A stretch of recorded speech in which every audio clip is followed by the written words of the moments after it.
मैं PC Pandey, Tagore Children Academy Surajgarh. आपको ज्ञात है कि टैगोर चिल्ड्रन एकेडमी द्वारा कॉन्टिन्यू ऑनलाइन क्लासेस जारी की जा रही हैं, जिसमें हमारी कुशल एवं अनुभवी शिक्षकों के द्वारा शिक्षण कार्य जारी किया जा रहा है।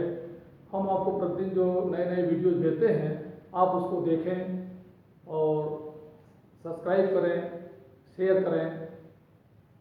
आज हम आपको परावैद्युत पदार्थ से आंशिक रूप से भरे समांतर प्लेट संधारित्र की धारिता के बारे में अध्ययन करेंगे। समांतर प्लेट संधारित्र की धारिता ज्ञात करेंगे, जबकि उसकी प्लेटों के बीच आंशिक रूप से कोई परावैद्युत पदार्थ उपस्थित हो। माना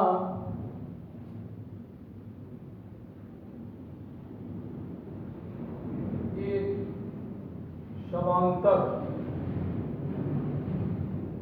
प्लेट संधारित्र है, समांतर प्लेट संधारित्र है, जिसकी प्लेटों के बीच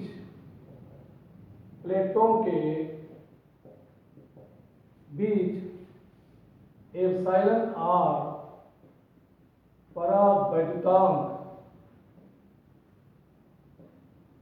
एप्सिलॉन आर परावैद्युतांक वाले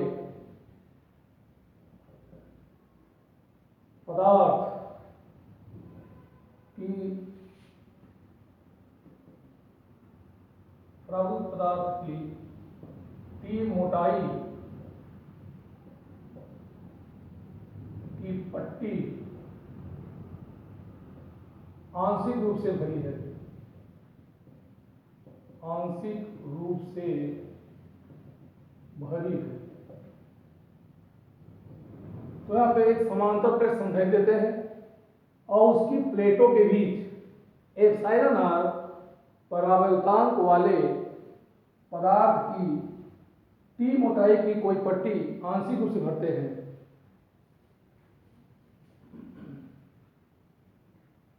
समांतर प्लेट संधारित्र देते हैं। हम जानते हैं कि समांतर प्लेट संधारित्र में धातु की दो प्लेटें होती हैं। दोनों प्लेटों का क्षेत्रफल समान होता है। इनमें एक प्लेट धनावेशित होती है और दूसरी ऋणावेशित होती है। इस तरह एक समांतर प्लेट संधारित्र देते हैं। इसके प्लेटों के बीच की दूरी समान डी है। इसके बीच में किसी परावैद्युत पदार्थ की टी मोटाई की एक पट्टी आंशिक रूप से भरते हैं। जब इस संधारित्र की प्लेटों के बीच टी मोटाई की एक पट्टी भरते हैं, जिसका परावैद्युतांक एप्सिलॉन आर है, तो एप्सिलॉन आर परावैद्युतांक वाले पदार्थ की टी मोटाई की पट्टी इसमें आंशिक रूप से भर देते हैं, तो शेष भाग जो वायु का बचता है वह डी माइनस टी भाग रहता है। तो इसमें डी माइनस टी भाग में वायु मौजूद रहती है। इस तरह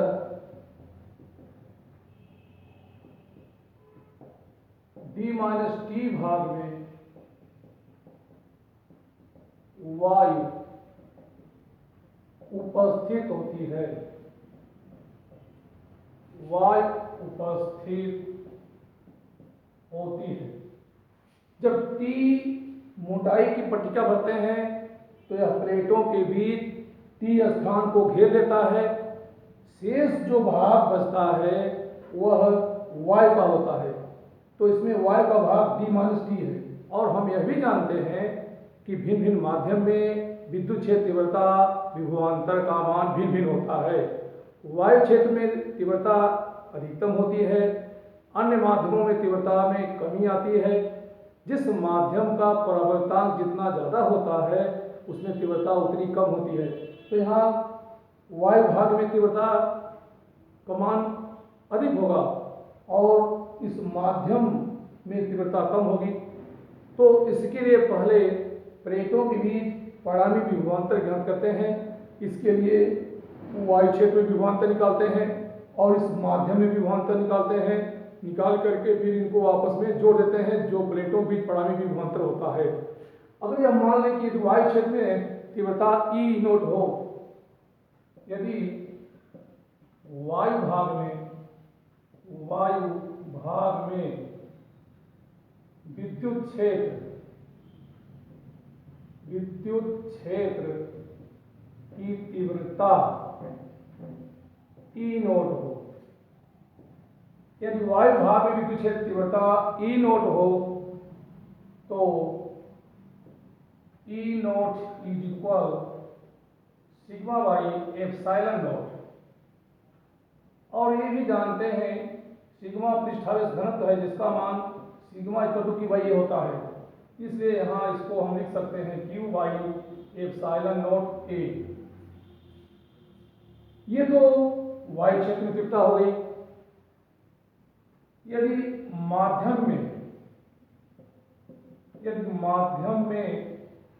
माध्यम से मतलब है इस परावृत पदार्थ के अंदर, यदि माध्यम में तीव्रता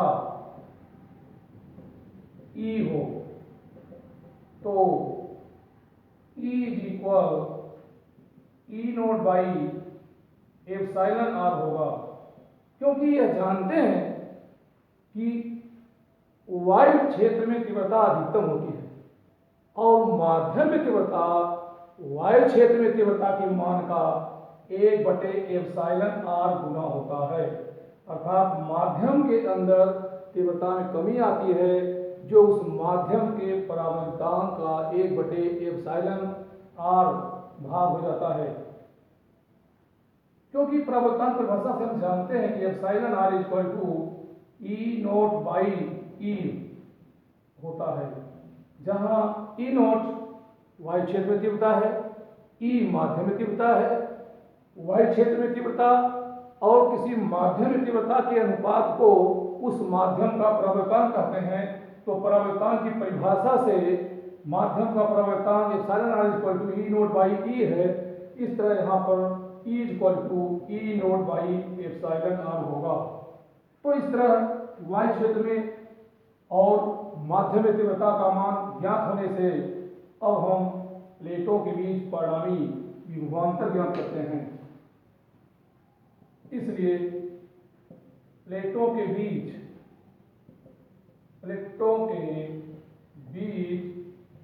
परिणामी विभवांतर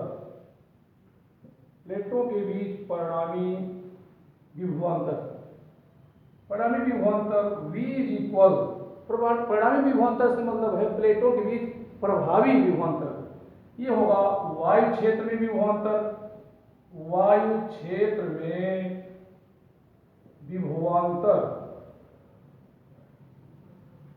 प्लस माध्यम में विभवांतर।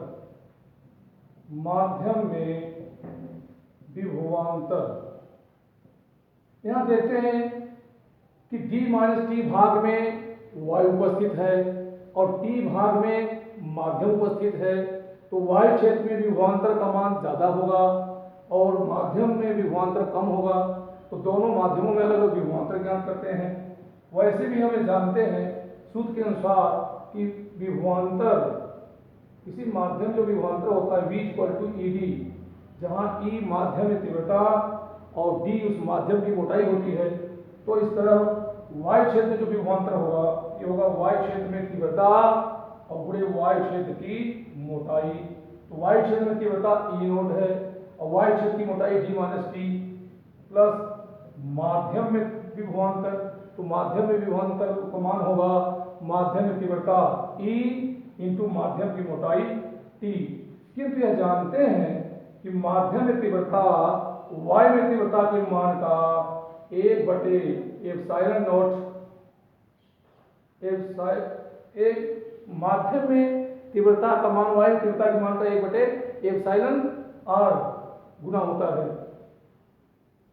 तो यहाँ पे अब E naught into D-T plus E माध्यमिक तीव्रता है, तो माध्यमिक तीव्रता के स्थान पर इसको लिखेंगे E naught by epsilon R T. अब इन दोनों में से ई नोट कॉमन लेते हैं, E naught into D minus T plus T by epsilon R प्राप्त होता है। किंतु यहाँ देखते हैं कि y क्षेत्र में तीव्रता E naught equal to sigma by epsilon naught है और सिग्मा इक्वल टू होता है क्यू बाई ए, जो इसका पृष्ठ आवेश घनत्व है। तो सिग्मा की जगह क्यू बाई ए लिखते हैं, तो E naught equal to Q by epsilon naught A हो गया। इस तरह यहाँ पे हम लिख सकते हैं E naught V equal to Q by epsilon naught A into D minus T plus T by epsilon R. ये समीकरण एक हो गया। यह समीकरण एक प्लेटों के बीच परिणामी विभवांतर को दर्शाता है। अब हम इस आंशिक रूप से भरे गए समांतर प्लेट संधारित्र की धारिता ज्ञात करते हैं।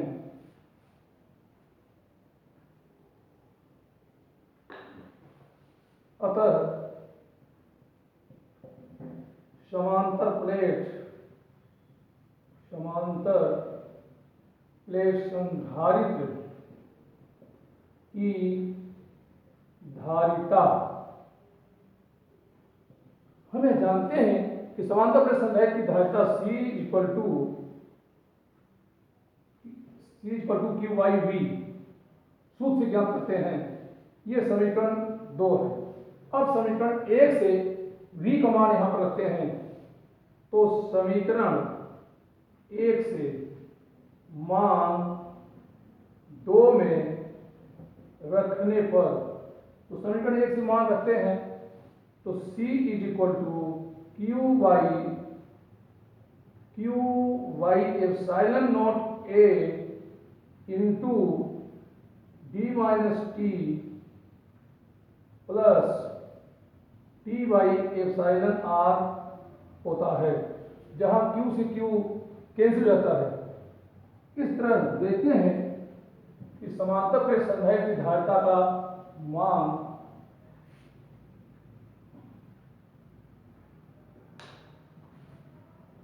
C इज इक्वल, ये नीचे जो क्वांटिटी है एप्सिलॉन नॉट ए, ये ऊपर जाती है, तो epsilon naught A by D minus T plus T by epsilon R होता है। यही आंशिक रूप से भरे समांतर प्लेट संधारित्र की धारिता का सूत्र होता है, जहां एप्सिलॉन नॉट वायु अनुवात की गतिशीलता है, ये प्लेटों का क्षेत्रफल है, डी प्लेटों के बीच की दूरी है और टी प्लेटों के बीच आंशिक रूप से भरे गए पराभूत पदार्थ की मोटाई है और एप्सिलॉन आर इस पराभूत पदार्थ का परावर्तांक है। यदि इसमें संधारित्र की प्लेटों के बीच पराभूत पदार्थ पूर्ण रूप से भरा होता है, यह तब होगा जब T इक्वल टू D, अर्थात पराभूत पदार्थ को इस तरह से भरा जाए कि यह पूरे प्लेट की दूरी को कवर कर ले, तो उस कंडीशन में T इक्वल टू D होगा। या T इक्वल टू D हो तो इस समीकरण 3 से इसकी धारिता C equal to epsilon naught A by, यहाँ T की जगह अगर D लिखते हैं तो D minus D equal to 0 हो जाएगा, प्लस T की जगह D लिखेंगे तो D बाई एप्सिलॉन आर, या हम ये कह सकते हैं कि C equal to epsilon R epsilon naught A by D होगा।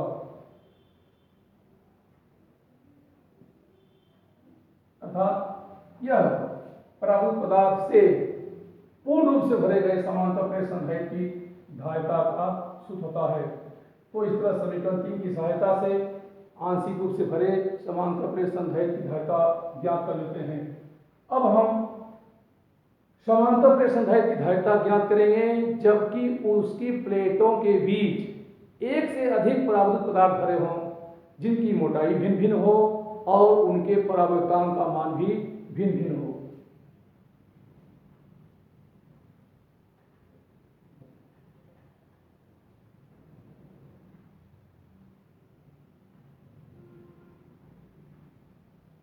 समांतर प्लेट संधारित्र की धारिता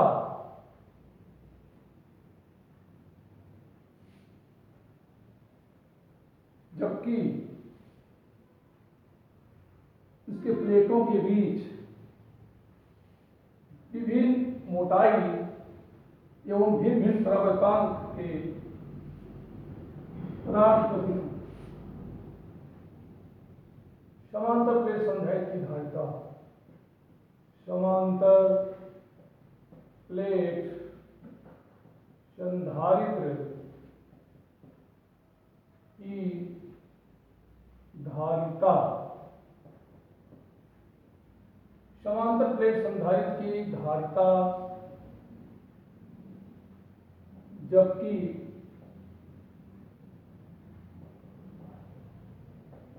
इसके प्लेटों के बीच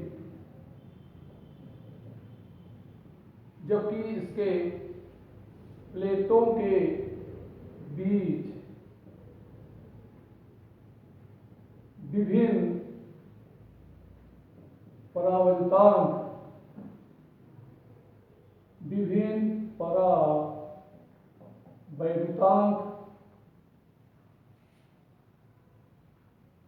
के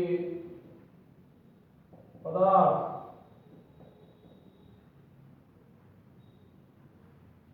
जबकि इसकी प्लेटों के बीच विभिन्न परावैद्युतांक के पदार्थ की भिन्न भिन्न मोटाई की प्लेटें उपस्थित हों।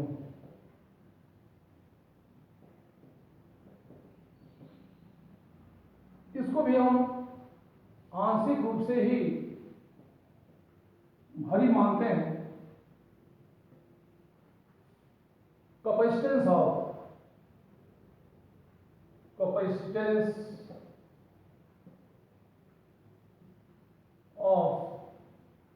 Parallel plate capacitance of parallel plate capacitor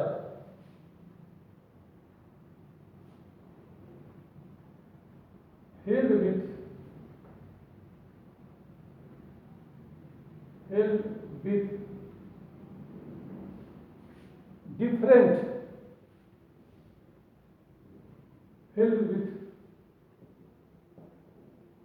different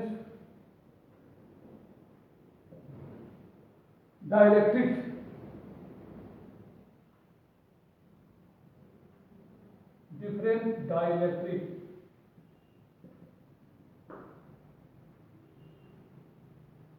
of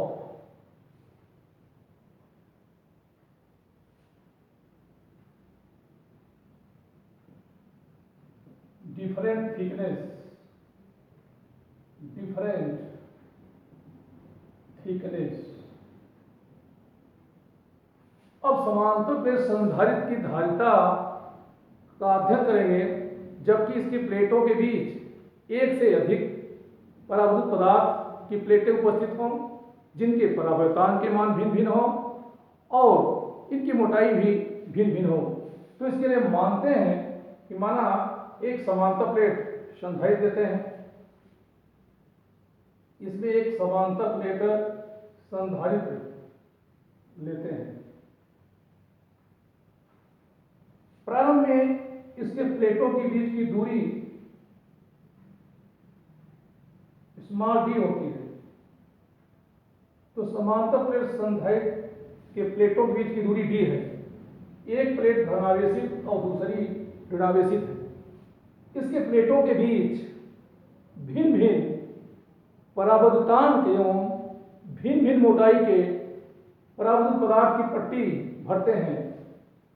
तो इसमें अलग अलग मोटाई की पट्टियां भरते हैं जिनके परावर्तांक का मान भिन्न भिन्न है।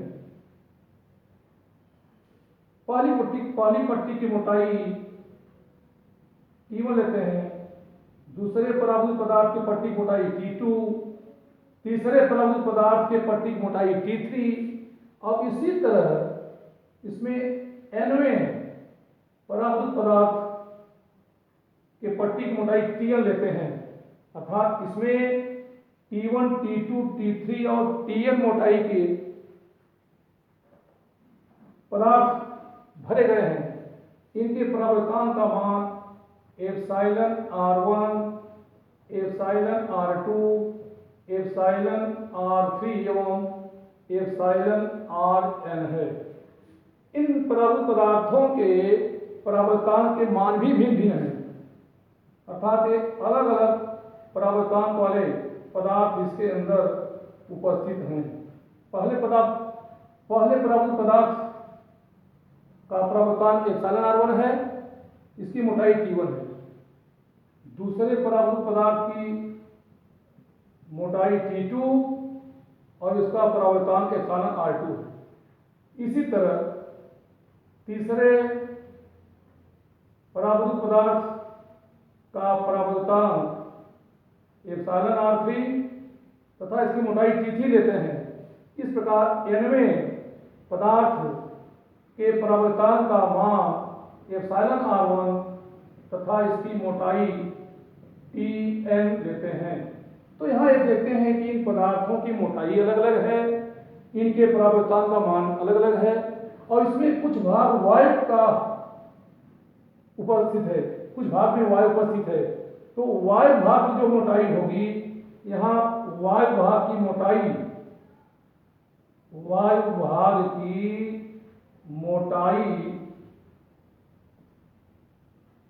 D minus T1 plus T2 plus T3 plus Tn होगी,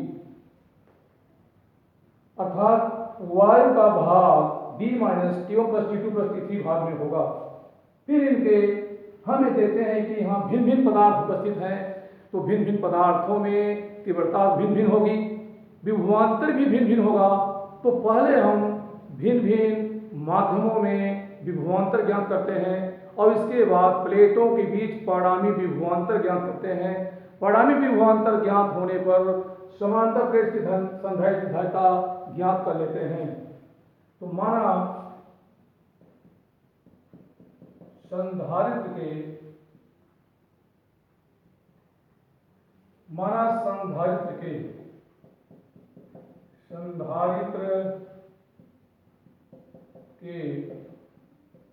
प्लेटों के बीच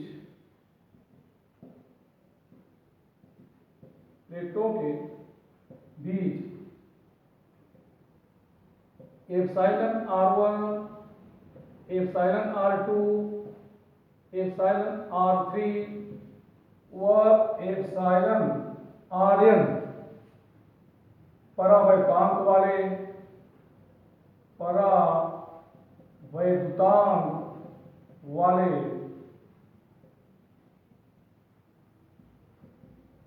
पदार्थों की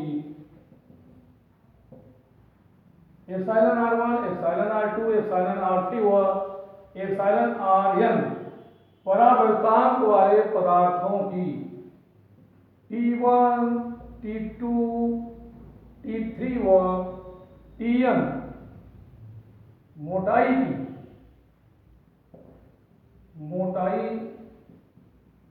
की पट्टियां आंशिक रूप से भरी गई, जिसमें कुछ भाग वायु का होगा, जिसमें वायु का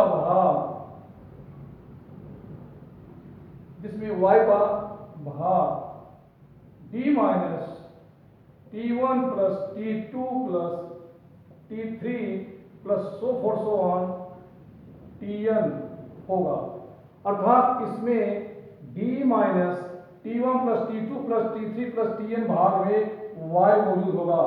तो प्लेटों के बीच उपस्थित वायु क्षेत्र का मान ज्ञात करने के लिए इन परावैद्युत पदार्थ के पट्टियों की मोटाई जोड़कर पूरे प्लेटों के बीच की दूरी डी में से इसमें से घटा देते हैं, वही भाग वाय क्षेत्र का बचता है। तो यहाँ वाय क्षेत्र में तीव्रता अधिक होगी, बाकी अन्य भागों में, अन्य माध्यमों में तीव्रता का मान भिन्न भिन्न होगा, जिसका मान इनके परावर्तांक पर निर्भर करेगा। अब यहाँ प्लेटों के बीच परिणामी विभवांतर ज्ञात करते हैं। इसलिए प्लेटों के बीच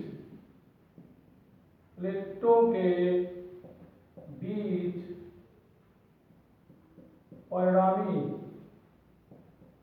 विभवांतर, प्लेटों के बीच परिणामी विभवांतर। तो पहले यहाँ प्लेटों के बीच परिणामी विभवांतर ज्ञात करेंगे, क्योंकि किसी भी समांतर प्लेट संधारित्र की धारिता ज्ञात करने के लिए हमें पहले प्लेटों के बीच विभवांतर ज्ञात होना चाहिए। तो यहाँ अलग अलग माध्यम में तीव्रता भी अलग अलग होगी, तो विभवांतर का मान भी भिन्न भिन्न होगा। और यह जानते हैं कि विभवांतर V/ED के सूत्र ज्ञात करते हैं, जहां V यह परावैद्युत पदार्थ में विभवांतर का मान है, E उस परावैद्युत पदार्थ में विद्युत क्षेत्र तीव्रता और D उस परावैद्युत पदार्थ की मोटाई है। तो इस सूत्र का अगर सहारा लेते हैं, यहाँ हम D को मोटाई के रूप में लेकर चलते हैं, जिसे हम इसको L से भी दर्शा सकते हैं या इसको X से भी कह सकते हैं। तो ये ध्यान देने योग्य बात है कि E तो पदार्थ के अंदर तीव्रता है और L या X उस पदार्थ की मोटाई है। तो यहाँ पर परिणामी विभवांतर V होगा पहले पदार्थ के अंदर, यहाँ Y क्षेत्र में पहले विभवांतर निकालते हैं, तो Y क्षेत्र विभवांतर होगा Y क्षेत्र में तीव्रता। तो Y क्षेत्र में तीव्रता को दर्शाते हैं E नोड से, तो Y क्षेत्र में तीव्रता इंटू Y क्षेत्र की मोटाई, तो Y क्षेत्र की मोटाई होती है D minus T1 plus T2 plus T3 के इस प्रकार से डॉट डॉट लगा करके प्लस Tn। ये हो गया Y क्षेत्र में तीव्रता और इंटू Y क्षेत्र की मोटाई। यहाँ Y क्षेत्र में तीव्रता को E0 से दर्शा रहे हैं। बाकी अन्य माध्यमों में विभवांतर निकालते हैं, तो पहले पदार्थ के अंदर विभवांतर का मान लीजिए इसमें तो Y क्षेत्र में विभवांतर को V नोड से दर्शाएंगे, तो अन्य भागों में विभवांतर को क्रमशः V1, V2, V3 व V3 से दर्शाएंगे। तो इन माध्यमों में तीव्रता को E1, E2, E3 और En से दर्शाते हैं। तो पहले प्रबल पदार्थ के अंदर तीव्रता को अगर E1 से दर्शाते हैं, तो पहले पदार्थ में विभवांतर होगा E1 इंटू T1।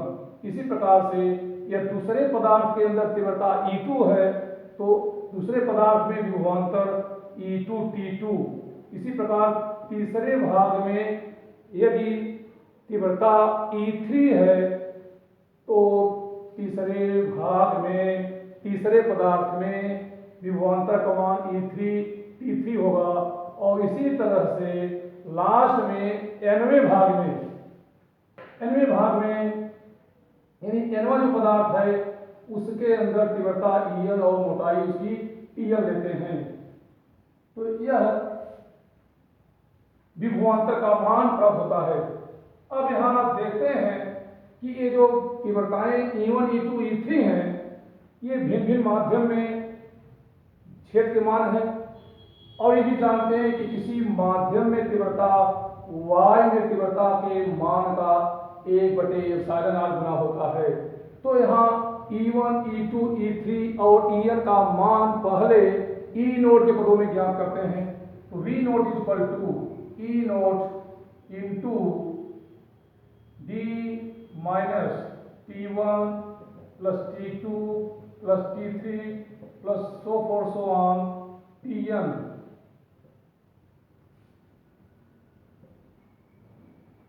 प्लस अब E1 के प्लेस पर E note by epsilon R1 into T1 plus E2 के प्लेस पर E note by epsilon R2 T2। इसी तरह E3 के स्थान पर E note by epsilon R3 T3 लिखते हैं। और अंत में E Tn के प्लेस पर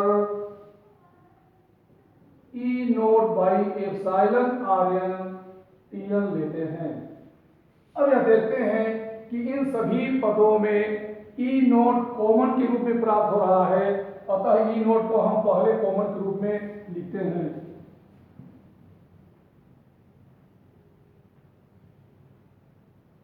तो E नोट को कॉमन के रूप में लेते हैं, E नोट को कॉमन के रूप में लेते हैं। अब शेष जो क्वांटिटी बचती है उसको हम स्क्वायर ब्रैकेट में लिखते हैं। शेष जो क्वांटिटी बच रही है E नोट के लिखने के बाद D माइनस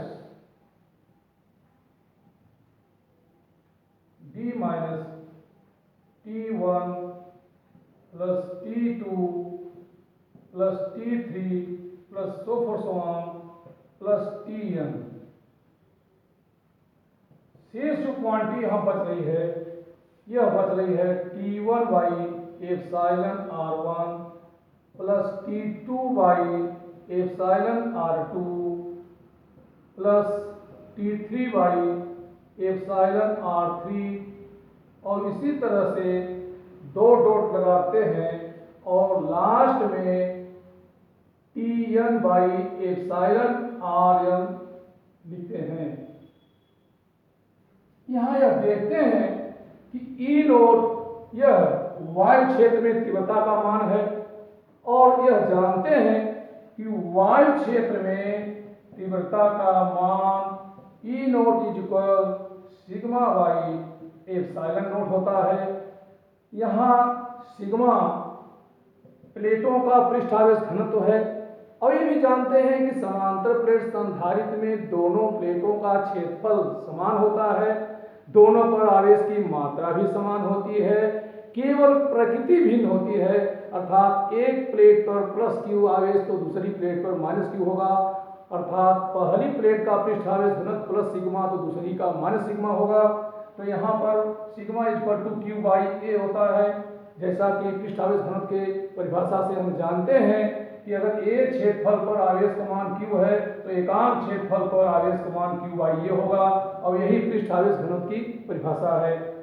किसी आवेशित प्लेट के एकांक क्षेत्रफल पर आवेश की मात्रा को ही पृष्ठावेश घनत्व कहते हैं। तो यहाँ सिग्मा के स्थान पर क्यू बाई ए लिखेंगे, इसलिए तो sigma E naught is equal to हो जाएगा Q by epsilon naught A. यह तो आइसोटोप तीव्रता है। अब यहाँ हम E नोट के स्थान पर इसका मान लिखते हैं, तो V इक्वल टू हो जाएगा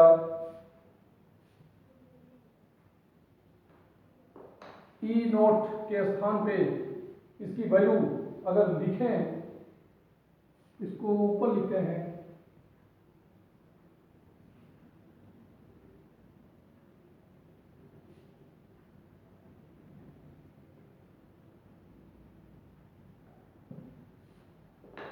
तो प्लेटों के बीच परिणामी विभवांतर V is equal V note के प्लेस पर लिखेंगे Q by epsilon note A into D minus T1 plus T2 plus T3 और लास्ट में प्लस Tn। इसको कर्ली ब्रैकेट और स्क्वायर ब्रैकेट के अंदर क्लोज करते हैं। लास्ट में जो क्वांटिटी यहाँ पर बचती है वह बचती है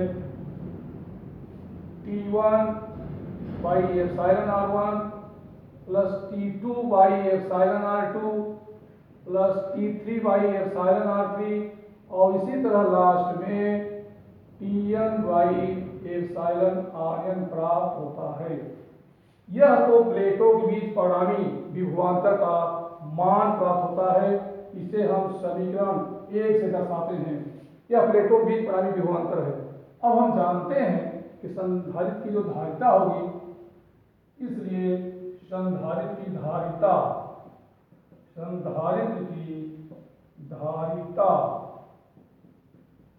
तो संधारित्र की धारिता C is equal to Q by V, जहां Q संधारित्र की प्लेट पर आवेश का मान है और V संधारित्र की प्लेटों के बीच परिणामी विभवांतर का मान है। तो यहाँ हम समीकरण 1 से परिणामी विभवांतर V का मान रखते हैं। तो समीकरण एक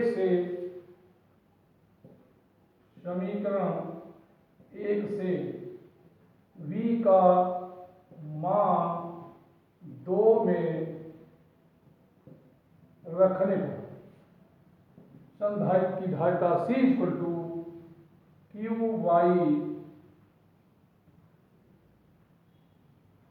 Y epsilon naught A into B minus T1 plus T2 plus T3 plus so forth so on Tn, फिर इसको कर्ली ब्रैकेट्स में क्लोज करते हैं। आगे यहाँ पे लिखते हैं T1 by epsilon R1 plus T2 by epsilon R2 plus आगे के टर्म में इसको लास्ट में लिखते हैं Tn बाई एप्सिलॉन Rn। यहाँ Q से Q कैंसिल हो जाता है, तो C इक्वल टू यानी इस संधारित्र की धारिता का मान C equal to epsilon naught A by D minus T1 plus T2 plus so forth so on Tn plus T1 by epsilon R1 plus T2 by epsilon R2 plus Tn by epsilon R3 plus so forth so on Tn by epsilon Rn प्राप्त होता है। और यही मान ये समीकरण 3 के रूप में प्राप्त होता है। और यह समीकरण 3 समांतर प्लेट संधारित्र की धारिता होती है, जबकि इसके प्लेटों के बीच आंशिक रूप से भिन्न भिन्न मोटाई और भिन्न भिन्न परावर्तनांक के पदार्थ उपस्थित होते हैं। तो इस सूत्र की सहायता से विभिन्न परावर्तित पदार्थों से भरी समांतर प्लेट संधारित्र की धारिता ज्ञात कर लेते हैं। यदि यह मान लें कि यह संधारित्र पूर्ण रूप से परावर्तित पदार्थों से भरी हुई है, पूर्ण रूप से परावर्तित पदार्थ से भरी होगी, अर्थात यदि यहाँ पर T1 plus T2 plus T3 और plus so forth so on plus Tn ये इक्वल टू D ले लें, यानी पदार्थ के अंदर जितने भी पदार्थ उपस्थित हैं, अगर इन सभी पदार्थों की मोटाई D के बराबर हो, अर्थात यह संधारित्र परावर्तित पदार्थ से पूर्णतया भरी हो, तो ये मान अगर हम समीकरण 3 में रखते हैं तो समीकरण 3 से संधारित्र की धारिता C equal to epsilon naught A by यहाँ पे T1 plus T2 plus T3 Tn, इसके स्थान पर अगर पूरा D मान लेते हैं तो D माइनस D जो है ये 0 हो जाता है। यहाँ शेष भाग जो बचेगा C equal to epsilon naught A T1 by epsilon R1 T1 by epsilon R1 plus T2 by epsilon R2 plus T3 by epsilon R3 और इसी तरह से डॉट डॉट करके लास्ट में Tn बाई एप्सिलॉन Rn लेते हैं।